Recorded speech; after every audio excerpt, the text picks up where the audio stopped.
Vlog. It's Happy Wednesday, and for today episode, I'm so excited to share with you guys at i-diary to sa YouTube channel ko.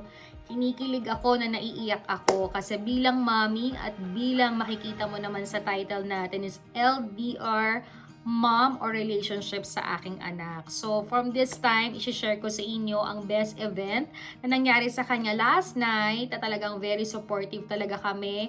Lolo't lola niya, si Ate Hazel, si Papa niya, syempre ang mga team namin na talagang bumuo, syempre si Ninong Jose, Ninang Irene, very supportive sa service nila at sa kanilang mga kamag-anak din na talaga nag-assist sa amin. Maraming salamat po. And syempre sa aking magandang nag-makeup sa aking anak na first time finally ang anak ko talaga ay maraming pinagdanasan, pero this is the first time din na talagang nagustuhan na yung kulot niya, yung makeup niya.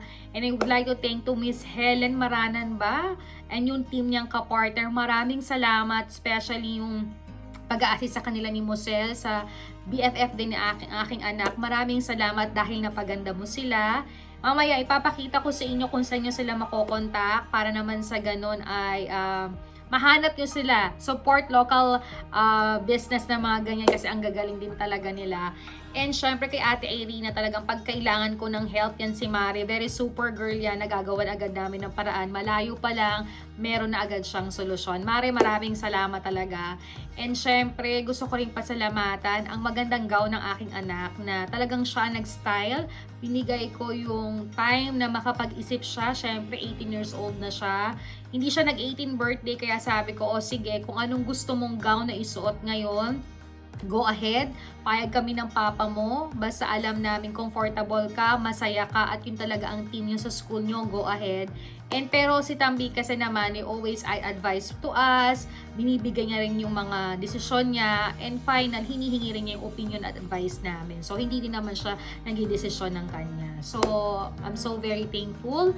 Maganda yung ginawa ni Roland Rojas or si Bea na talagang siyang gumagawa ng ilang gown na ng anak ko tuwing may party siya. So, maraming salamat sa iyo, Bea, for the lovely and beautiful gown. Ayan. So, bakit nga ba ako nag-diary ng LDR mom? Kasi kahapon talagang pagkatapos ko magtrabaho, talagang magkaiba nga ang oras ng Amerika sa Pilipinas, no? So sabi ko, talagang mag-set ako ng time na wala na akong gagawin kundi mag-video call at magtuto kay Tambe for this event. Kasi nga wala ako physically, pero natutuwa ako kasi 100% naman as a mom, talagang present ako. Talagang for me, hindi ako nawawala kay Tambe. At ginagawa ko pa rin talaga yung 100% ko na ma-feel niya na kahit malayo ako ay nandun talaga ako sa tabi niya. The event is coming, January pa lang or February pa lang, sinabi niya talaga sa anak ko na meron silang, I think grand ball ba to or senior ball. I don't know kasi nung high school ako walang ganito, para nag-party lang kami, then naka-BS kain. Wala kami mga ganito nung mga panahon namin, so hindi ko siya naranasan or aware naman ako na may ganito, but may school toho, wala siya talagang ganyan. So, wala akong mga party-party ganyan. So, nung kay Tambi na talaga naman sabi ko, I give my best, paghahandaan ko to, pag-iipunan ko to, kasi I want to give a very special and the best sa aking anak. Syempre, nanay tayo, ano ba yung reason or purpose natin why tayo nag-iipon, nagpapakahirap, nagtatrabaho? It's just because of our family and also sa ating mga anak din. 'Di ba? So, marami nag-message sa akin kahapon, nag-congrats, nagsabi na, uy, si Tambe ay dalaga na, nakakatuwa siya. Pag nakakakuha ako ng ganun na message, tumataba yung puso ko. Nung mga last week nga, sinabi ko kay mami na, may tatanong ako, sabi ko sa kanya. Sabi ko, ma'am, perfect mom ba ako? Or the best mom ba ako? Sabi niya, ikaw makakasagot niyan. Pero tingin ko naman, you do your best. Kasi naiwanan ko si Tambe is around 4 years old pa lang sa Pilipinas. Nagtrabaho ako sa Dubai. After Dubai, Thailand ako. Nag-teacher ako sa Thailand. After that, kinuha na ako ng papa niya dito sa Amerika. So, ang dami nga rin nagtatanong, singit ko lang kung bakit hindi siya na-petition na po namin siya. So, hinihintay lang din namin yung right time na nakarating siya dito sa Amerika. And I respect din to Ate Tambe na kahit gusto namin siyang pag-college dito sa Amerika, mas sinuggest niya na magiging komportable siya sa Pilipinas. So sabi niya, if time is come na makapagtrabaho siya dito, ay dito na siya, sama-sama na kami. Kami naman ng papa niya ay very respect sa ano gusto niya. Siyempre may mga isip na mga anak natin, hindi natin sila basa-basa kailangan pilitin dahil baka mamaya mapangit ang landas, tayo pa yung sisihin in time. So ang magagawa talaga namin ay mas i-guide siya, protektahan siya, ipagdasal siya, at alam mo yun, magkaroon na kami ng good communication sa plano niya sa buhay niya, dahil for me, ito lang din talaga yung pwedeng maibigay ko sa kanya, ang supportahan siya. Kaya I pray na talagang, alam mo, ma-focus ang lahat, maging maayos ang lahat, para pagdating ng panahon ay maayos ang buhay niya. Yun. So this party talaga ay very excited ako kasi hindi siya nagdibu. So gustong-gusto ko nga siya magdibu noon, na naka-gown siya with their friends or relatives, some of good friends, pero mas inalaw niya na mag-simple party na lang sa loob ng bahay. So nung nagsabi siya na ito yung gusto niyang dress at ito yung magiging budget niya, for me I say yes, kasi alam kong hindi siya nagdibu, kasi nga napakabait ni Tambe eh. Si Tambe talaga very disciplined na bata. Alam niya na marami siyang pagkakagastusan kasi mag-grand ball daw siya, mag-graduation siya, may mga kailangan siyang gastusin. Kaya very happy siya sa sobrang simpleng debut or 18th birthday na meron siya. No, although na isang taon na namin pinaghandaan, isang taon na namin siyang inaalokan with the party, with the gown and everything, na uuwi talaga kami. Pero mabait talaga si Tambe. Alam niya kung paano niya i-balance lahat. Kasi alam daw niya na hindi ko binubuhat yung sariling bangko ng anak ko para i-save ko to or i-share ko sa inyo. Ano. Pero for me as a mom, sobrang natutuwa ako kasi sabi nga, alam na yung hirap na ginagawa namin pag nagtatrabaho. Syempre, tao lang din kami, napapagod din kami. So, sabi niya, hindi na mami, dapat i-balance natin ang lahat para okay siya.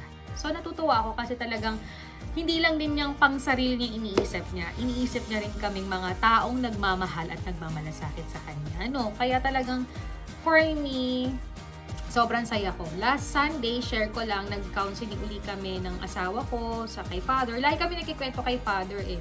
So, sinabi ko nga sa kanya yung ganun. So, natutuwa siya kasi kahit LDR mom ako, I always do my best to protect to Ate Tambe. Hindi ako perfect mom, hindi ako the best mom, but for me, ginagawa ko talaga yung the best. I work hard, ni-inspiration ko talaga si Tambe, mom and dad ko, asawa ko, to fulfill our dream. Hindi man basta-basta agad matupad, pero I'm so happy kapag may na-achieve kami. Alam mo yun. So, this time is another achievement na natulungan na naman namin si Ate Tambe sa isang event niya sa school. Masaya sila kahapon. Late na rin ako natulog, maga na rin. E nakita ko yung sayaw nila, paano siya nag-enjoy from the pictures, sa mga friends niya, lalo na sa concern sa mga teachers niya. Maraming salamat po talaga. And some of their friends. And natutuwa talaga ako kasi sobrang nag-enjoy siya. First time kong nakita si Ate Tambe na gusto niya yung outfit niya, gusto niya yung suot niya, gusto niya yung makeup niya, gusto niya yung kanyang curly hair. So ako naman, very supportive ako kasi once in a lifetime lang mag-wish. Finally, kasi ang anak ko ay very shy, late groomer siya sa mga ilang things, hindi siya agad nagme-makeup, hindi siya agad nagpa-fashion ng mga damit. Kung ano lang komportable siya at very safe siya, nandun lang siya. For me, I respect to Ate Tambe kung yun lang talaga yung comfortable na comfort zone niya. So, for me, pilit ang lahat. Kasi nga, sabi ko nga, magkaiba talaga kami. Kasi kung ako ay medyo talagang lahat ng kulay ng damit ay gusto kong suotin, nagtatry ako na mag-makeup kahit di ako ganun mag-makeup. Kasi I love to take care myself na nag-aayos talaga ako. Pero natutuwa ako kay Ate Tambe kasi alam niya paano niya i-handle, alagaan at ayusan ng komportable at masaya siya. So for me, okay na yun.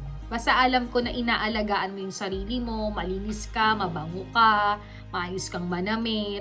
Happy talaga ako. Kasi talagang dun pa lang very supportive ako as a mom. Kasi every month, I know na ako ay may budget sa kanya. Halimbawa, ano yung lotion niya. Alam mo, kahit malayo ako, LDR mom ako, I always set budget to my anakis. Or ako nagpapadala galing ito sa Amerika. So talagang gusto ko, hindi siya mahihirapan. Hindi kami parang ganon, pero gusto ko stable talaga siya. para ma-feel niya talaga na, ay, kailangan pala talagang alagaan ang sarili. Every night before ako matulog, like ko sinasabi sa kanya, oh, mag-hot bath ka, mag-ayos ka, mag-skincare ka, mag-ganito ka, proper clothes to sleep, ganito, ganito. Lagi ko siyang ginagay. Kahit na natuturir na siya, after onwards, kahit hindi ko sinasabi, I'm so happy kasi nasusunod pa din ako. 'Di ba? As a mom na nasa poder pa rin kita, I always protect with you na alam kong ikabubuti mo. Kasi hindi naman ako perfect mom, pero gusto ko maayos ang lahat. Gusto ko focus. Gusto ko organize. Parang ganun. So yun na nga, this party is a very big happy moment sa akin. Sabi ko nga happiness. And nung nakita ko yung mga text sa akin ng mga friends ko, parang tumaba yung puso ko na, ay, nakakatuwa kasi kahit nasa ibang bansa ako, na-appreciate nila ako bilang mommy kay Ate Marian. At marami silang questions sa akin na gusto ko rin sagutin at gusto ko na rin masave sa genital diary ko. Nakakatuwa kasi kahit messenger lang, parang alam mo yung big conversations, yung mga tinatanong nila sa akin na nabibigla sila, paano, magkaiba kayo ng oras, paano, ganito. So, sabi ko, sige nga, gusto ko rin ma-save yung moment ni Ate Tambe dito sa kanyang pa-party kahapon. So, sabi ko, sige nga, mag-topic nga ako ng mother and daughter LDR relationship. Comment down below. Maraming makaka-relate sa akin kasi maraming mommy ang nasa ibang bansa nang hirap sa kalooban na malayo tayo sa mga anak or pamilya natin. But we have to do that, you know. Ate Tambe pa lang 7 years old to 8 years old, aware siya na kailangan magtrabaho ng mom and dad niya or mommy niya sa ibang bansa para siya mabuhay. Kasi sometimes kapag hindi natin i-explain sa anak natin ng maayos bakit kailangan tayo magkakahiwalay, bakit kailangan tayong mabuhay, ay hindi maganda. Yung parang basta ihahabilin lang natin sila. So for me, hindi naman ako lumaki na magkakahiwalay kami ni na mami at daddy kasi okay naman yung nangyari. Pero sa generation ko kasi, parang trinay ko na magtrabaho sa ibang bansa. So parang naging comfortable naman ako nang nagtrabaho ko sa ibang bansa na parang I know na mabubuhay ko siya at makakatulong din ako sa aking mga magulang. Hindi man naging perfect ang una, but you know, habang nagmamature ka naman, pwede mo namang ayusin ang lahat. Lahat naman ay laging may second chances para maging smooth ang lahat, 'di ba? Tiwala ka lang, magdasal ka lang, at nasa sa'yo din talaga 'yon kung gusto mo maging maayos ang buhay mo, 'di ba?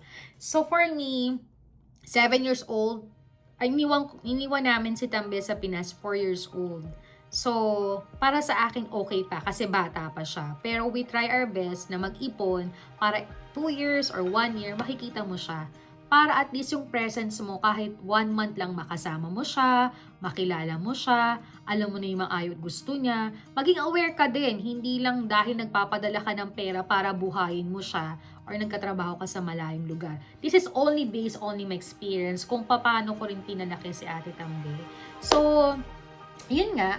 So, Ate Tambe is very aware na kailangan kong magtrabaho sa ibang bansa. At natutuwa ako kay Tambe kasi sa mom and dad ko, very guidance siya. Ine-explainan din siya. And na nag-e-effort din ng parents ko na mag-video call kami, magtawagan kami. Lahat ng way na good communications ginagawa namin para hindi kami nawawala ng gana sa isa't isa. Importante yan. Kasi pag wala na kayong komunikasyon, tas bigla kang uuwi, alap yung anak mo eh, 'di ba? Alop, hindi nag-o-open, mahiyain sa'yo. Kaming dalawa ni Ate Tambe, natutuwa talaga ako of the guidance of my mom and my dad. Hindi talaga. Kahit na nung nag-uwi ako galing Bangkok, na almost 2 years o 3 years ako nasa Pinas, ang dami naming happy moment ni Ate Tambe. Sobrang bawi talaga ako doon. Talagang lumalabas kami, nagmamanila kami, nag-iibang bansa talaga kami ni Ate Tambe. Kahit 13 pa lang siya, nag-start na kami mag-travel. So, nagbabangkok na kami noon. I know, very hard. But, the simple things, hindi ako binigo ng Panginoon. Kasi talagang naging maganda yung smooth relationship namin ni Ate Tambe. Hindi ko masasabing hindi perfect kasi syempre hindi naman perfect na tao yung anak ko. May ugali din siya. Pero ang maganda dito, nabibigyan mo siya ng advice, napapagalitan mo siya, nakokorek mo siya, at hindi niya na inuulit. Kasi alam niya na hindi makakaganda sa kanya. So, for me, dun pa lang, check na agad ako. So, may isa nagtanong sa akin, parang 3 questions. Parang ginawa niya akong tinanong niya ako ng tinanong kahapon. So, sabi ko, sige na nga, save ko to sa Digital Diary ko na baka yung ibang mga mom, Shayna na LDR din, ay makapagbigay din ng advice sa akin. But for me ngayon, smooth naman yung relationship namin. Wala kaming problema. And siguro darating na siya sa papunta na magkatrabaho na siya very soon after a years na matapos ang college na. Iba na kasi yung relationship namin ngayon medyo mature na, medyo pinag-uusapan na yung mga kinabukasan dahil nung bata pa si Tambe, kahit nagkakasakit siya, kahit nagkakaganito siya, presence naman din talaga ako. And kahit sa financial naman, I really support to Ate Tambe, also my family. So from that, talagang support system ko si Mami. And then si Mami kasi, hindi niya nilalayo na dahil siya ang guardian, ako dapat ang sobrang mahalin mo. Hindi. Laging ini-insist na you have mommy, you have papa, you have ganito, ganito. Kaya siguro si Tambe, hindi siya naging ilang sa amin. And this time nga, I'm very honest na minsan talaga nakita ko na iba din yung papa figure, kagaya ng papa niya na nakikita ko yung mga text nila, pa, nag-exam ako sa ganitong school, ganito, ganito. Hindi ako sinasabihan. Talaga sila nag-uusap, ganyan. Kasi nga, alam mo, meron din pala talaga equal na pwedeng sa mami lang, meron lang iba sa papa, or sa mama, o sa papa niya, ganyan. So, natutuwa ako kasi at least iba't iba kami ng way ng papa niya kung paano siya i-guide, so suportahan bilang parents, di ba? So, okay naman. So, wala rin naman akong nakitang medyo kakaiba nang siya ay nagdadalaga na or nagmamature na. Kasi yung anak talaga namin, very homebody. Magkaiba talaga kami. Kasi nung bata ako, very marami akong kaibigan. Layas din talaga ako. Talagang ang lalamunan ng nanay ko pag hahanapin ako ay bongga. But si Ate Tambe kasi, kami pa yung nagpo-force na, baka gusto mong mamasyal, baka ganito. And kasi yung naging grupo of friendship din niya ay ganun din. At ganun din yung pagpapalaki ng parents nila. Kaya siguro, mas happy siya na kagaya ng halimbawa na, Mami, gusto ko ngayong summer magpapiano lang ako. Nung medyo bata-bata pa siya. Or Mami, gusto ko lang magko-choir ako. Or Mami, nung medyo 16 to 17 na siya, mas ginusto niya yung mag-enroll ng drawing or painting. Yun ang pinagkakaabalahan niya. So, grabe din talaga. Alam mo yun, pag nagdadasal ka talaga, at gusto mong ma-focus at maayos talaga, sometimes all your prayers nagagrant din talaga. Yun. So, siguro kung mapapanood to ni Tambe, alam niya na hindi man naging perfect. Siyempre, minsan naging matigas din ng ulo niya. Minsan, di niya kami sunusunod. But, hindi ako talaga nagkaroon ng sobrang stress, problema. Siguro umiiyak ako kasi namimiss ko siya or gusto ko na siyang makasama. Yun. Kaya nagmamakawa ako sa kanya na sana dito na siya mag-aral. Pero I respect with her. Kaya nga sabi ko ay double job na kahit hindi ko naman pagodin yung sarili ko pero gusto kong magtipid, mag-ipon, mas makatulong, na makauwi din, masilip sila, lalo na yung parents ko na sobrang babait, na talagang sila yung nag-guide sa amin, na ma-build namin ng maayos si Ate Tambe talaga. Yun. So, sabi nung aking friend, sabi niya ay, how it feel yung pagka-long distance niyo. So, isi-separate ko na lang yun. Tapos may isa pa nagtanong sa akin, sabi niya, ilang taon na ba nung kayong nag-LDR ni Ate Tambe?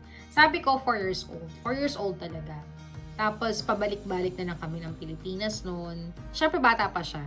But kasi nung lumalaki na siya, marami rin kaming memories. I saw the pictures, yan. Talagang bata pa lang siya. Bibo siya nung bata siya eh.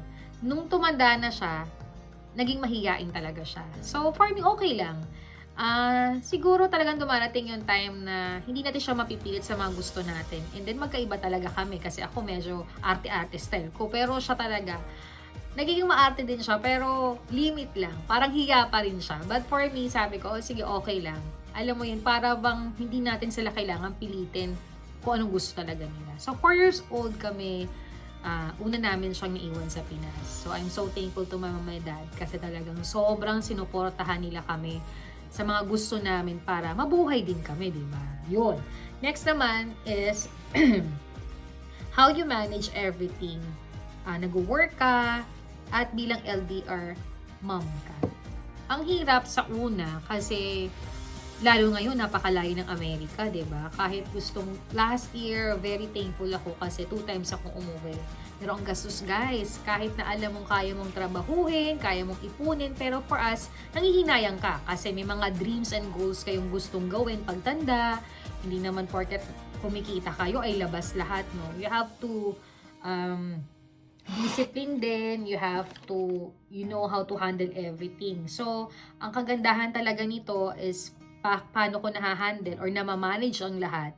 Just because andun yung mom and dad ko, medyo matanda na rin sila, so isa pa rin akong inaalalayan sila. And I'm so thankful with my BFF friends like kina Kate, kina Mika sa pinsan ko, and especially with Ate Hazel and Ate Lani na very supportive sa family ko. So sila yung nagiging parang physical katawan ko na kung ano yung mga gusto ko, i-relay ko sa kanila. And sobrang naghihingi ako ng presensya. Syempre, tao lang din sila. But they very helpful for me. And lagi ko lang pinagpe-pray sa Panginoon na good health kami. Importante yan. Sabi ko nga kay Father na, oo, if you work hard, sometimes you need to reward yourself. Kailangan mo mag-relax. Kailangan mong bumiling ganito. Kailangan mo ng ganito. But sometimes hindi mo na rin madadala yung material things for your own words eh.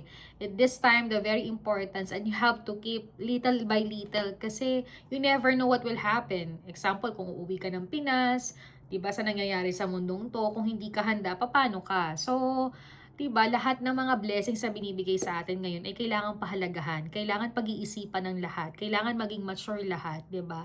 So, okay lang na lumabas, mamasyal, kumain, bumili, but you know how to boundaries everything to discipline, lalo na kung may pamilya talaga kayo. Kasi ang hirap din umasa sa iba, ang hirap din na may maririnig ka pa sa iba, 'di ba? So, this time, we always think to discipline. As a mom, ganun din ako. I work hard, na although yung asawa ko ay good provider, very supportive siya sa family ko, sa aming anak, sa aming future, pero syempre, kailangan ko mag-extend ng isa para mas mabigyan ko pa ng attention yung pangangailangan din ni Ate Tambe. Kasi syempre, kahit very supportive ang papa niya, may mga iba kaming gustong, halimbawa gusto niyang bumili ng ganito, at least ako na lang. But I always consult pa rin sa papa niya. Hindi naman kami porket na nag-extra work ako at bibigyan ko si Ate Tambe, ay hindi ko rin pinapaalam sa husband ko or sa papa niya. So we always good communications kung ano rin ang pwede naming maibigay sa aming anak. And every day, pagagising ko, tulog pa siya noon, so magtatrabaho muna ako dahil magkaiba ang oras ng Amerika at Pilipinas. So after my work, I think lunch break yon, gigising naman siya. So gigising siya, naka-video ko, labang nakain niya ng umagahan, tulog pa yan. Ang hirap niyang gisingin, and niligo yan, tapos ihatid ni mami sa tricycle, kasama rin ako, pipicturan, then i-relay ko sa papa niya na nakapasok na. Minsan nagte-text sila ng papa niya, and then pag nasa school na siya, nagte-text siya sa akin na, mami, okay na ako sa school. Then before their lunch, dinner naman sa amin, tinatanong ko kung anong kinain, kasi I always give the best to my daughter, yung lalo na sa baon niya, na kumain ka ng sapat. Kasi importante yung kumakain. Kasi pag malakas yung katawan mo at malusog ka, di ka nagkakasakit, masaya ka, magagawa mo ang lahat. So hindi mo kailangan tipidin yung sarili mo. Kailangan talagang kumain. So yun, sinecheck ko siya. Tapos bago kami matulog, yun, pauwi pa lang siya noon. Sometimes may choir siya, so gagabihin siya. Baka gusto ko, kahit nakatulog na kami at nasa bahay na siya, i-text niya ako. Or si mami nagre-reply sa akin na, oh, nandito yung anak mo, mag-dinner na kami, tutulog na kami. Ganon. So, every Saturday naman, or every day din naman, ay Saturday, Sunday, yun, nag-video call kami, kita siya ng papa niya, tinatanong siya. So, yun talaga, hindi nawawala talaga as a mom, yung good communication. Talagang, kung anong kailangan niya. So, halimbawa, mamamalengke, anong gusto niyang pagkain sa grocery, anong kailangan niya, anong ganito. So, nandun ako lahat. Very detalye ako, nakasulat, anong iba budget niya. Syempre, para hindi rin siya nakaka-istorbo kay na mami at daddy. So, yun. Si Tambi naman ngayon, dahil matanda na siya, she try our best din na magluto-luto, maging aware, so ginaguide siya ni mami para matuto. Kasi nung bata ako, ganun din ako. Yung pagpipitos ng itlog, hotdog, yung mga simple things na kailangan mo nang matuto. Although 18 ka na, so dapat maging aware ka na para pa nagtrabaho ka na, konting review na lang, marunong ka na. So as a mom, nandun talaga ako. Support ako sa lahat. Pero laging may boundaries at disiplina rin. Hindi porket close kami, hindi porket open kami ni Ate Tambe, ay wala kaming respetuhan. Siyempre, kahit maluwag ako sa kanya, mami pa rin niya ako. Kailangan niya akong respetuhin, kailangan niyang alamin yung mga guidance na sinasabi ko sa kanya. Kasi as a mom, alam ko rin kung ano makakabuti sa kanya, kahit malayo ako. And for me, check na naman kasi okay din yung mga ginagawa ko sa kanya. Nakikita ko yung respeto niya, nakikita ko yung pagsunod niya, nakikita ko yung disiplina ko sa kanya, at pag nagalit talaga siya sa akin, takot siya sa akin. Kasi maganda rin minsan na may takot din yung mga anak natin. Para sa ganun, nandun din yung respect sa mga guidance na binibigay natin sa kanila. Hindi man tayo perfect na tao, nakakagawa rin tayo sometimes ng hindi, pero alam natin kung paano natin baguhin at disiplinahin yung sarili din natin kasi mas mature tayo sa anak natin. So, ang anak natin, nag-start na maging mature, kailangan din talaga nila ng more than 100% or million guidance din talaga. Kasi sa akin, habang nasa poder natin yung mga anak natin, cargo talaga natin yan. So, mahirap man, nakakapagod man, but the end of the day, binuhay natin sila, it's a gift from God. So, alam mo yun, talagang nandun tayo to support sa ating mga anak. Hindi tayo dapat napapagod na ibigay yung dapat sa kanila. Hindi naman natin kailangan maraming pera o mayamang-mayaman talaga tayo para mapasaya natin ang mga anak natin. Nandun tayo para sa hanggang kaya lang natin. Kasi si Ate Tambe, lagi namin sinasabi na ito lang yung kaya namin. Binibigyan ko lagi ng boundaries para alam din na yung buhay. Alam din niya na hindi porket komportable ang lahat ay makukuha mo ang lahat. Kailangan mo din talagang paghirapan. Parang gano'n. Sa mom, hindi ako madamot. Pag may ginusto si Ate Tambe, pag-aaralan ko muna yan, kukonsult ko sa papa niya, sa lolo't lola niya, pag-mimitingan namin lahat yan, bago namin ibigay sa kanya. Kahit pagdating sa allowance, kahit na alam kong kaya ko siyang bigyan ng more than, hindi. They always have discipline. At natutuwa ako dyan kasi pag may gusto siya, at hindi ko inalaw, pinag-iipunan niya talaga. Dinidisiplina yung sarili niya para makuha niya yung bagay na yun. Kaya I'm really proud to ate kasi talagang alam niya how to handle everything. Kasi ganun ako kinalakihan ko din. Although ang mami at daddy ko, very spoiled talaga ako nung bata ako. At mura pa numang unang panahon. Kaya talagang very spoiled ako kay na mami sa damit, sa pag-aayos. Kaya siguro, naging maayos din talaga ako kahit na sobrang mura ng damit ko, hindi branded. Happy talaga ako. But itong aking anak talaga, natutuwa ako na gada bigay mo ng baon. Nakikita ko talaga na nakakapag-saving siya. Sinasabi niya sa amin na, Mama, nakapag-save ako ng ganito, Papa, ganito. Tapos, one thing nga, mapasok siya ng college, syempre, piniprepare na namin, nag-usap na kami. Talagang sinabi niya sa akin na, I'm really proud to Ate Tambe na, Mami, nakaipon ako ng baon ko na half na lang ako or tutulong na lang ako sa pagbili ng mga ilang gamit ko para hindi na kayo mamroblema ni Papa. So, dun pa lang parang talaga na tutulong na naman yung luha ko na nakakatuwa talaga si Ate Tambe. Alam mo yun, parang salamat sa Diyos kasi kahit malayo ako, hindi naging perfect ang lahat. But too much thankful and happiness din talaga itong nararamdaman ko. Kaya sabi ko, I need to work hard. I need to save para matulungan ko ang asawa ko, anak ko, na kahit papano ay guminhawa yung life namin din talaga. Para, alam mo yung secured ka, na, alam mo yung kahit maupo ka sa araw, wala kang iisipin, wala kang takot, kasi parang, you need something to, basta para sa pamilya mo din talaga. Parang ganun. As a mom, ganun ako, no? Hindi ako sobrang luwag. Kahit matutulog sa ibang bahay, ayoko. Hindi pa ako, dyan. Ayoko ng ganun, matutulog sa bahay. Yung makikipag-text sa mga lalaki or nakikipagkilala, okay naman sa akin. As long as wala kang gagawing masama, okay lang. And ngayon naman natututo siya ng ganun. So, alam na naman yung tama at mali. So, ano lang din kami ng papa niya sa likod to guide. Good communication, hindi ako madamot sa kanya, but may boundaries, may discipline. Alam niya kung hanggang saan lang. At alam lang niya kung hanggang saan lang namin kaya ibigay. Yun. Hindi kami palaging mabubuhay palagi lang sa pambigay ng pera o material na bagay or something. Part of it sometimes may bonus na ganun, but we always do a discipline kasi yun talaga yung makakabuti para alam din niya na anong kahalagahan ng bawat paghihirap pag nagtatrabaho ang magulang mo. So, si Ate Tambi, trained dyan sa mga yan. So, wala siyang problema. Meron pa nagtanong sa akin, musta ang relationship niya ni Ate Tambi? Ang relationship namin ni Ate Tambi ay okay na okay. Wala kaming problema. Sa akin. Kasi I'm very magaan na mami. Si papa niya magaan din. Lolo't lola niya magaan din. Kasi most of the time siya rin nasusunod sa amin. Pero, kahit nasusunod siya sa amin, alam na tama yung ginagawa niya. Kasi alam namin kapag mali or sisingit siya ng ibang landas. Kasi parang ang relationship namin ni Ate Tambi ay parang magkaibigan na ngayon. So, ngayon kahit magkaiba kami ng mga gusto, magkaiba kami paano pumorma, paano mga gusto namin sa buhay, pero nag-adjust si Ate Tambi sa akin. Mas lalo niya akong minahal kung ano lang yung kaya kong ibigay. Very open up ako sa kanya. Mas nakatulong din talaga sa amin yung kami nagkikita every year kasi mas nai-involve yung relationship namin. Mas marami akong nadidiscover lalo nung kami nagta-travel. Kasi talagang matagal ko siyang kasama. Katabi ko pa matulog. So, nakakatuwa. And then, kapag may gusto si Ate Tambi, ino-open up agad niya sa akin.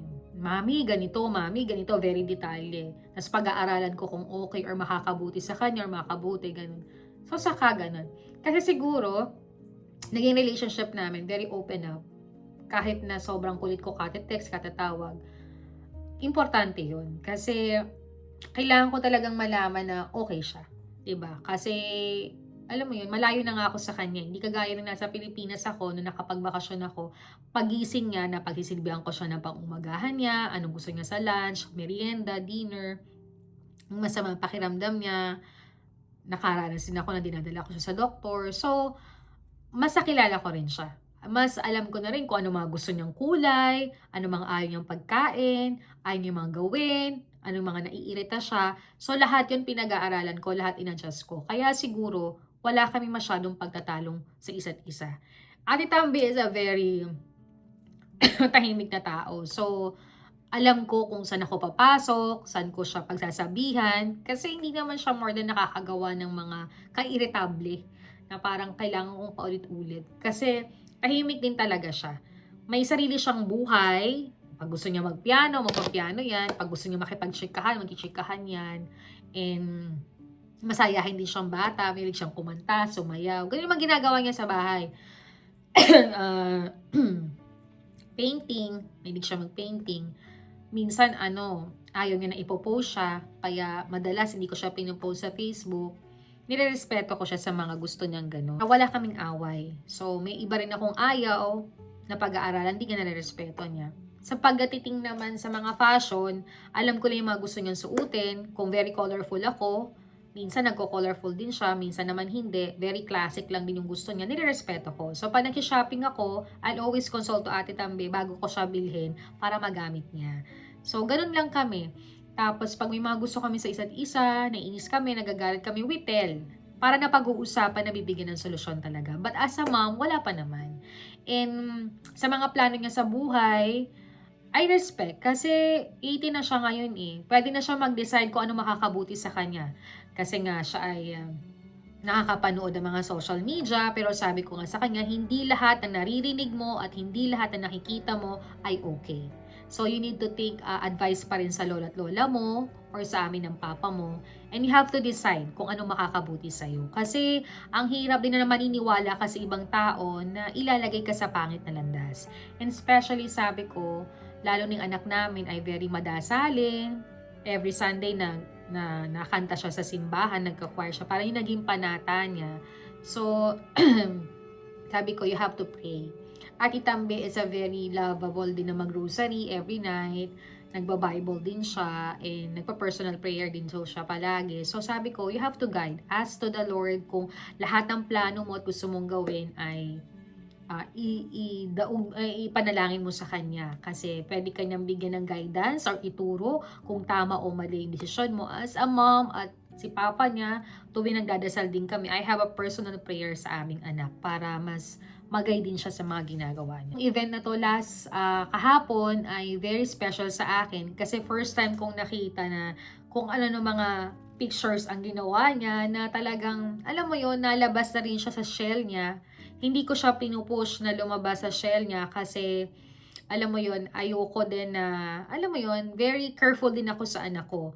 Kung ano yung gusto niya, I respect. Kasi ang hirap pilitin and after onwards, very awkward ang dating. So sa akin, kung ano yung ikasisiya niya, na alam niya na yun ang makakarespeto sa sarili niya, I respect din. Kasi in-explain naman niya sa akin na, Mami, hindi pa ako masyado nagaganito kasi ganito. Dahan-dahan lang po. Pagpasok ko ng college, ganito. So naiintindihan ko siya. Hindi naman siya yung basta na wala lang, 'di ba? Na deadma lang. So siguro ganun namin siya napalaki, na very step by step, hindi kami nagmamadali. Mas gusto ko nga siyang ganyan kasi kapag siya nagdalaga na, nagtrabaho na, iba ning mundo niya. Iba na naman ang step ng relationship namin. So this time, habang nasa poder ko siya, I respect with her, kagaya ng respeto niya sa amin ng papa niya. At ganun namin i-binibuild yung relationship at pagmamahal namin sa isa't isa. So kahapon, nakita ko yung mga pictures niya. Ito. Ang ganda niya, lalo na nagpa-makeup siya. At yung buhok niya, ang ganda. So I'm very happy and proud to Ate Tambe kasi ito talaga ay prepare niya. Ito talaga ay pinagmitingan namin at nag-grant niya. Sabi ko nga kahit malayo ako, I always do my best na maibigay sa kanya. Wala man ako physically, but I've always been present. Kaya for me, as an LDR mom, binubuhat ko na naman yung sarili ko. I think I am the best mom and perfect mom para sa kanya. Bahala na yung sasabihin ng iba. Kasi ako lang din naman na nakakaalam kung gaano rin ako nagsisacrifice, gaano rin ako nagtatrabaho ng maayos, gaano ko rin gusto mabigyan siya ng magandang buhay, at panatag at masaya. Alam mo, hindi naman bonggang-bongga pero yung hindi ko siya iaasa sa iba. Kahit naman sa papa niya, pag may mga gusto siya, talagang ako na yung gumagawa ng way. Hindi ako palaasa sa asawa ko. I make sure that ako lahat. Kasi syempre, tao lang din naman yung asawa ko. Although she's a very good provider, a good father, a good partner for me, but tao lang din siya. Nagkatrabaho din siya, although kumikita siya. But for me, I respect. Nirespect ko siya. Lalo na natutuloy naman ako magtrabaho at ang dami ko na rin naman pagtrabahuan. So talagang ako ay dumidiscard din ako. But sabi ko nga sa inyo, nandun pa rin yung advice at nandun pa rin yung respeto at pagpapaalam ko sa asawa ko. Yun. So yun lang. Yun lang gusto kong ma-share as LDR mom. I think, bubuhatin ko yung sarili ko. Best or perfect mom ang tingin ko sa sarili ko. Kasi kahit malayo ako, alam ko ginagawa ko yung part ko. Alam ko na gusto ko stable talaga siya. Alam ko na gusto ko na komportable siya. Alam ko yung time na masama ang pakiramdam niya, na kailangan kong bigyan ng solusyon. First, ngayong anak ko, hindi siya umiinom ng mga Biogesic, mga tablet na ganyan. Talagang dito sa Amerika, gumawa ako ng paraan and I consult to the doctor, yung mga syrup na pwede niyang inumin. Nagpapadala ako sa Pinas noon. Lahat yun ginagawan ko ng solusyon para yung anak ko very komportable kahit malayo ako. So this time na magka-college siya, I prepare everything. Malayo pa lang, last year pa lang. I know kung anong bibilihin niyang sapatos, damit, anong bibilihin niyang kailangan sa college, ano yung mga kailangan niyang gamitin, ganun. I think ako at advice ng papa niya, pinipare ko na talaga. Malayo pa lang gusto ko, very comfortable na ako. Hindi ako siguro nga OC ako or very organized akong tao. Siguro wala lang. Gusto ko lang din lahat is a very comfortable, very chill. Yung hindi ko talaga masyadong, siguro dahil isang anak nga ako, mas gusto kong secure. Yung, alam mo yung parang okay lahat. Parang kahit, alam mo yung parang paliwanag. Pero, yun, malayo pa lang, plansyado ko na talaga. Lalo na ngayon magbabakasyon kami. So gusto ko, before kami umuwi, magka-college siya, mag-enroll na siya. Yun, ganun talaga ako as a mom sa kanya. Kaya alam ko na this time, sa mga nagtatanong sa akin, opo, talagang I think I am a best mom or perfect mom to Ate Tambe. Binubuhat ko yung sarili ko dyan. And pinagpipray ko palagi lang na lagi lang ako malusog, malakas para sa aking asawa, sa aking anak at sa aking pamilya. At alam mo yon na matupad yung mga simple things and dreams and goal na gusto namin. Hindi kami nagmamadali sa lahat ng bagay.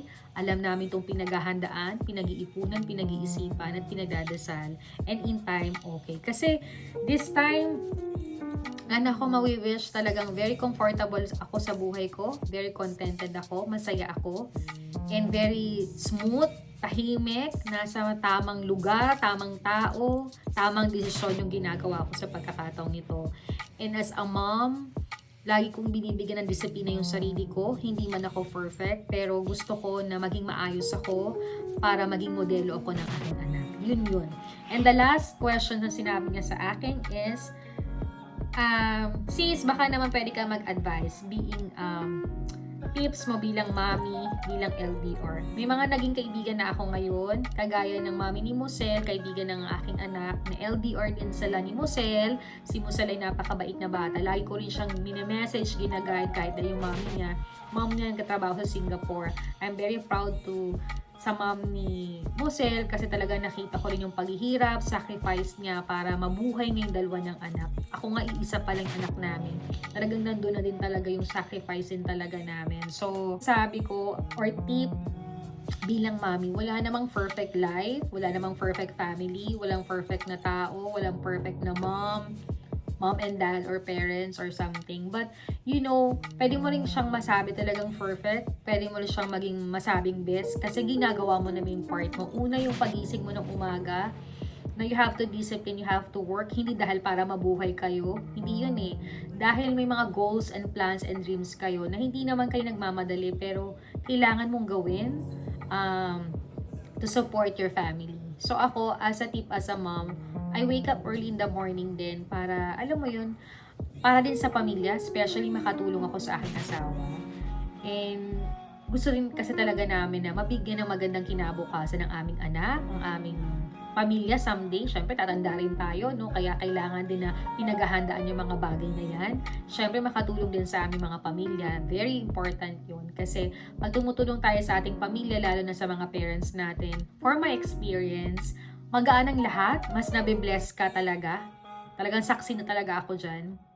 And yung as a tip, as a mom, yung wala kayong arte sa katawan na kahit malayo kayo, although napapagod ka, nape-pressure ka, but sometimes, mas nai-enjoy mo kasi pag nakikita mo na may mga achievement yung mga anak mo, lalo na kung malayo kayo. Kasi for me, yung makapag-drawing nga lang si Ate Tambi ng isa, kagaya nito, at sinabi niya sa akin, nawawala yung pagod ko. Parang feeling ko kailangan ko na gumising agad ng maaga para magtrabaho at ayusin yung mga small business namin na laking tulong din sa amin. And good things is check your anakis. Check yung mga anak nyo, babae man o lalaking anak ninyo. Isa yun sa maibigay kong tip. Lagi nyo silang kausapin kung may problema, may sakit, may dinadamdam. Okay ba sila sa school? Okay ba sila sa teachers? Okay ba sila sa kapaligiran? Sa mga kinakain nila? Sa mga sinusuot nila? Komportable ba sila sa ginagawa nilang mundo? Minsan kasi hindi naman talaga nagkasabi yung mga anak natin. So we need to push to tell them. Kasi pag hindi tayo ang mauuna na mag-open up ng communication sa kanila, sometimes nahihiya sila. Lalo na kung nasa ibang bansa tayo na parang ayaw nilang makaabala sa atin. Pero mali yun. We need to check with them.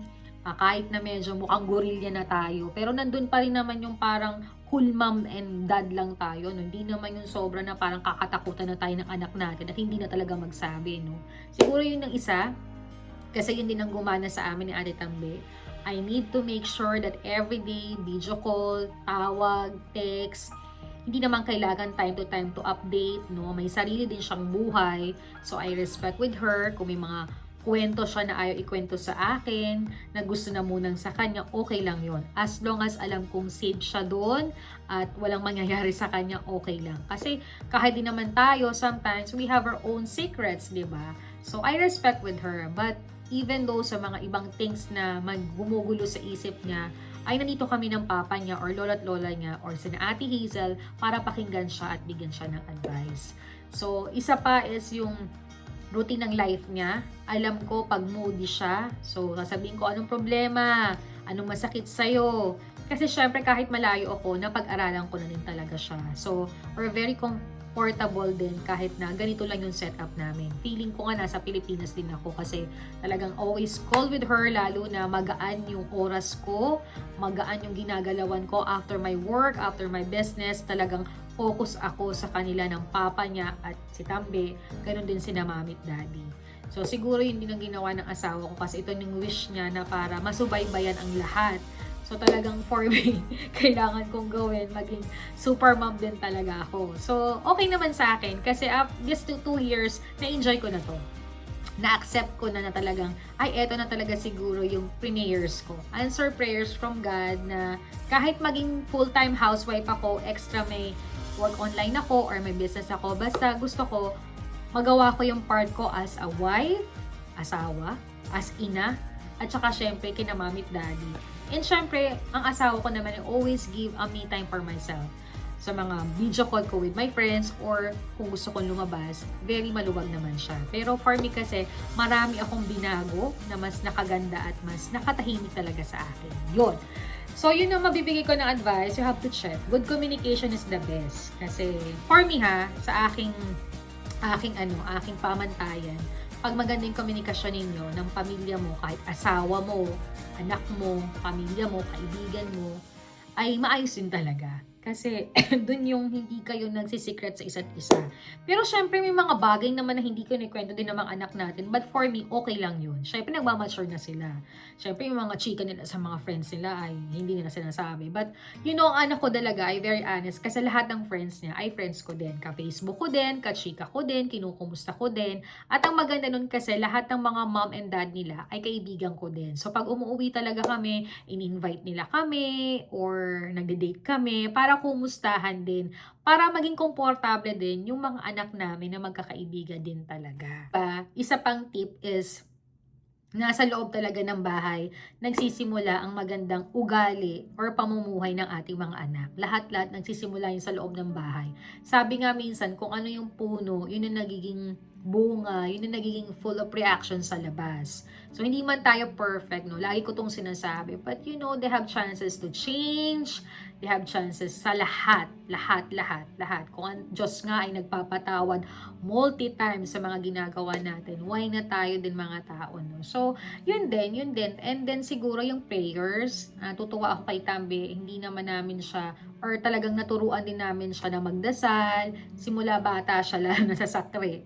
Talagang sa sakre is more prayers din talaga. So, mas dinadagdagan din talaga namin. Natutuwa kami kasi pag di siya nasimba, iba daw ang pakiramdam niya. So, at age of 18, natutuwa kami na simula bata siya at naging choir siya sa simbahan. Talagang hindi niya sinasabing obliga. Gusto niya talagang pumunta, magpasalamat, magdasal. So, nandun pa rin yung guidance na every night, kahit pagod ka, kahit marami kang ginagawa, you have a personal prayer to say thank you, pagising mo ng umaga to say thank you. Kasi importante yun yung pagising mo ng umaga, maraming salamat po, nagising ako, may bahay ako, may pagkain ako, may trabaho, may negosyo, may asawa ako, may anak ako, and everything.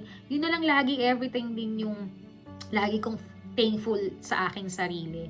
So, bonus na lang din talaga kung kayo nakakalabas, nakakapasyal, nakakakain, nakakabili, nakaka-extra, di ba? That one for me is another bonus. But this 2 years, iba talaga yung ginawa ko on our relationship. Everything, it's very smooth. Ayoko na masyado din na yung toxic, ayoko na rin na masyado na maraming nakakausap. Although I always online in my Facebook and my Instagram kasi yun ang trabaho ko, business ko na mag-post, mag-entertain ng customer or something, no? But for me, ay lesser to be chika-chika. Talagang pili lang, or mga true friends ko din talaga, sa mga kamag-anak kong iba, or sa mga kilala yun. Pero tamad talaga ako, and I never share anything. And then, para mas, alam mo, pag tayo masyadong sharing din, natutunan ko din, ay minsan nawawala din yung respeto. So you need to put boundaries din talaga. Yun naman, yun ang mga nadagdag ko ngayong Wednesday, and I hope nakatulong sa inyo. Yun ang matitip ko as a mom, as LDR mom, mahirap talaga tong sitwasyon na to kasi minsan kapag hindi agad nag-reply, nag-text, worry agad tayo, no? But sometimes we need to adjust and understand din ng ating mga anak kasi isa pa is kasi naunawaan din tayo ng mga anak natin. So, kailangan unawain din natin sila, 'di ba? So, this time talaga is, I'm so proud to my ate. Ang ganda niya kagabi. Tuwan-tuwa yung papa niya. Ito nga yung mga text ng papa niya. Nasa office kasi si papa niya kasi may overtime siya hanggang gabi. So sabi niya, sendan mo ko ng mga pictures, tingnan ko si ate. So natutuwa ako kasi kami mag-asawa kahit malayo kami. We do our best as a good parents to Ate Tambe. It's very hard na malayo. Pero sabi nga ni Father, you have to pray pa lang. Pray lang din. Kasi grabe kapag nagdasal talaga. Iba yung hataw of guidance na isi-shield ka talaga. Alam mo yun, kahit may mga parang tutukso sa'yo, pero you know how to handle eh. Kasi pag ganun, nagdadasal lang din talaga ako. Ganun lang. So, everything will be well. Yun lang share ko sa inyo sa araw na to. At gustong-gusto ko tong masave sa digital diary ko. But first, before ending my vlog, I want to say thank you sa lahat po na nag-message, sa lahat ng mga nakagusto kay Tambelina, sa lahat ng mga naka-appreciate sa kanya, nadalagan yung anak namin, maganda ang suot, maganda ang makeup. Maraming salamat po. As a mom, sobrang saya ako. Syempre, hindi naman lahat mapiplease nating maganda yung anak ko, no? Syempre, as a mom, ako lang namang bubuwas sa sarili ko, anak ko yun. Anong sabihin kong pangit, anak ko yun, di ba? Galing yun sa akin, kaya I'm so proud of it. So, yun lang. So, I'm really proud to Ate Tambe. Ang ganda niya kagabi. Natuwa ako sa kanya na very enjoy na yung party. Kung paano rin siya makipag-communicate sa mga friends and classmates niya is a very important. And minsan lang to dumaan sa buhay ng mga anak natin. Kaya supportahan din talaga natin sila. So, ako for me talaga, sabi nga ni Dingo at ni na Mami, ang tagal pa ng college ng anak mo, you have to prepare. For me, isip ko lagi yung, kung ang langgam nga, alam mo yung kasabihan na kwento ng langgam, na wala pang bagyo, nag-iipon na sila, what for pa tayo na hindi natin alam ang mangyayari for the following or next day. So, you have to prepare, no? Hindi naman kailangan sobrang laki or sobrang rush, but you know how to prepare everything. Kasi, magaan talagang kumilos if you feel comfortable. For me ha, another topic na lang yan very soon. But yun nga, before ending my vlog, I would like to thank sa mga sumuporta sa aking anak. Syempre, for si Bea. Si Bea din talaga rin ang gumawa ng belo ko nung wedding ko. Maraming salamat sa iyo, Bella. Bea o Bella ba? Bea, yan. Si Bea is graduate sa Maryhill College. Estudyante siya ni Mami. And very trusted namin siya sa mga gowns, sa mga outfit namin. And siya po ay pamangkin ni Mr. Roland Rojas, kung saan nagpapagawa rin ng gown ng mami ko that time na teacher siya sa Maryhill. So, maraming salamat. Ito ang Roland Rojas. Hanapin niyo po si Bea. May Facebook din ata po siya. And talaga napakagaganda po at pulido ng mga gown nila, mga design nila, mga tela nila. And supportahan po natin sila dyan po sa Lucena City. Next po ay salamat din sa nagpaganda kay Ate Tambe. Ito, ganda nga ng buhok niya eh. Yan. Kay Miss Helen, ito yung Facebook niya, ito yung sinabi niya sa akin. Ayan, ito po uli. Ayan. Support niyo po siya. Ganda po niya mag-makeup. Dalawa silang friend ni Ate Irene ang pinagpipilian ko, but si Miss Desiree yata ay very busy. So, si Miss Helen ang pumunta. Ang ganda. Thank you so much, Miss Helen. Na-appreciate ko siya. And, si Ate Irene, maraming salamat. Talagang sobra yung aking coordinator na yan. Talagang hindi ko lang siya kumare, hindi ko lang siya kaibigan, hindi ko lang siya naging coordinator, kundi sobrang nandyan siya palagi sa aking tabi. And especially, sa nag-service kay Ate Tambe, si Ninong Jose, Ninang Irene, yung kanilang kamag-anak yata, or kapatid ni Ninong Jose. Maraming salamat, ang babait. And especially with our Ate Hazel. Ito yung pictures nila. Ate, maraming salamat talaga sa support mo kay Ate Tambe, kay Mami, kay Daddy, lalo na kay Ate Tambe, na kahit dalagan na siya, talagang nandun siya para alagaan at subaybayan si Ate Tambe. Talagang thank you so much. And yun lang, sobrang saya ko talaga. Mahihiling pa, especially sa aking asawa, sa papa niya, si Sweetie. Thank you so much, Sweetie. I love you. Ayan. So, yun lang yung very smooth na gusto kong ma-share at ma-save sa digital diary ko, na very special day ni Ate Tambe. Ang ganda nila ni Mosel. Ayan. Natutuwa ako sa kanilang magkaibigan, sa other friends nila na talaga namang very happy nung araw na yun. So, bilang a mom, mahirap talagang maging LDR, pero you know how to manage everything. Sabi ko nga sa inyo, habang tumatanda ako ay nagpapasalamat sa Panginoon to guide me sa maayos na buhay, maayos na kalusugan. Very important din talaga yung malusog ka para maging masaya ka. And we have to prepare everything. Ang dami nangyayari sa mundong ito, kaya we need to be alert, and alam mo, sometimes you need na unahin din yung mga pamilya natin kasi talagang hirap ngayon, nakakatakot. So, pray lang din tayo. Sabi nga ni Father nung Sunday, ito yung picture uli namin. Ang saya namin. Pinagaganong kami ni Dingo, yung Korea na yan. Na talagang this time we need to pray. Yun lang ang magiging sandata talaga natin sa panahong ito. Even though we have the family, mahal naman tayo ng family natin, pero iba pa rin din talaga yung nagdadasal din talaga tayo. And friends and families ko, sa mga relatives sa bumati kay Tambe na maganda siya, maayos siya. Ang ganda naman ng anak namin. I'm very proud. Talagang, ang hirap, no? But at least some of the happy moments ng anak ko ay nandun ako kahit LDR talaga ako. At sabi ko nga, I'm so thankful na kahit malayo ako, I proceed everything to Ate Tambe. And then talagang I do extra work talaga para sa mga kailangan niya. Importante yon na ito lang talaga yung sinasabi kong pwede kong ipamana all the way sa kanya. Kaya talagang sabi ko, pahalagahan mo, mahalin mo, and dapat pag-isipan mo lahat ng mga ginagawa mo. Walang perfect life, maraming pagsubok, pero from the guidance namin, pamilya mo at pagdadasal mo, at you know how to handle na sa sarili mo, na mahalin mo, bigyan mo ng boundaries, disiplinahin mo ang sarili mo, alam mo na naman yung tama at mali, aware ka na sa lahat, so you know how to discipline of yourself. For sure naman kahit papano, you know how to take care and love of yourself kahit wala kami sa tabi mo, diba? But kahit wala naman kami sa tabi mo, nandyan pa rin yung pagmamahal, concern, respect, guidance namin sa'yo. Not always naman financially, not always sa mga gift, nabubuhay ang isang relasyon. Kung hindi, it's another bonus. Kasi kailangan talaga naming suportahan ka para mabuhay ka. But it's another bonus din na nakaka-receive ka ng mga special sa amin. Kasi alam namin, you are good din talaga. Be, anak, mahal na mahal kita. Alam mo namang mahal na mahal ka ni Mami. I'm so excited na makauwi. Excited din ako makapunta ka dito sa Amerika para magawa na natin yung mga pinaplano natin.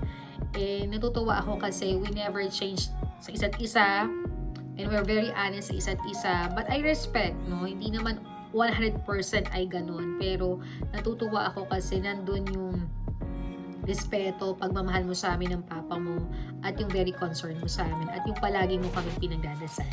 Yun lang, very happy na kami. So anak, we love you, and ang ganda mo kahapon, and enjoy lang, enjoy life lang. Life is too short for anything, and palagi lang din magdadasal. Yun. So guys, before ending my vlog, papakita ko sa inyo kung ano nangyari kahapon. May mga pictures ako and everything. And I hope, sana nakatulong ako sa aking simple digital diary na ma-save ito as LDR mom. Importante yan na alamin natin ang pangailangan ng anak natin. Hindi lang tayo sobrang nagkatrabaho para sa kanila. Maganda rin na alamin natin yung mga needs nila. Hindi lang dahil we provide everything, na nabibigyan natin sila ng pera, na pag-aaral na sila, nabibigyan ng pagkain o damit, or anumang material na bagay, hindi. Sometimes we need to topic din sa kanila kung okay ba sila or okay ba yung setup na ganito, at ipaliwanag ng maayos sa kanila at i-clear bakit kailangan magkakahiwalay, bakit kailangan magkatrabaho, bakit lahat ito. Kasi ang mga anak naman natin, pag nakausap natin, for sure, mauunawaan natin na tayo lahat, diba? So, guys, thank you for watching my vlog. Don't forget to like, to share, to comment, and subscribe my channel. See you again in my next vlog. Bye, guys!